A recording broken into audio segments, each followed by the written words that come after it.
চীনের হাইনান প্রদেশের রাজধানী হাইখোতে উদ্বোধন হয়েছে একটি ভার্চুয়াল রিয়েলিটি প্রযুক্তি ও সিস্টেম ইঞ্জিনিয়ারিং গবেষণা কেন্দ্র। এর মাধ্যমে কৃত্রিম বুদ্ধিমত্তা থেকে শুরু করে এ সংক্রান্ত বিভিন্ন বিষয়ে শিক্ষার সুযোগ তৈরি হবে।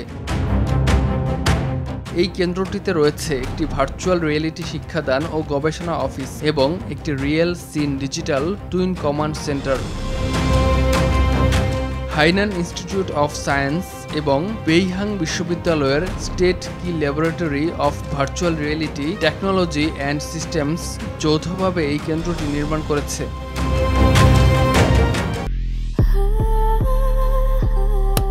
Walton switch, stylish and elegant.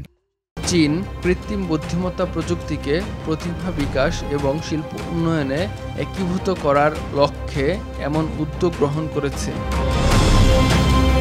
কেন্দ্রের পরিচালক চেং বিং বলেন, আমরা শিল্প, বিশ্ববিদ্যালয়, গবেষণা, ব্যবহারিক সহযোগিতার জন্য একটি প্ল্যাটফর্ম গড়ে তুলতেই এই কেন্দ্র নির্মাণ করেছি।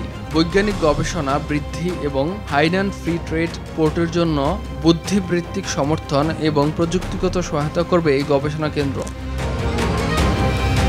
ইমতিয়াজ আহমেদ, RTV।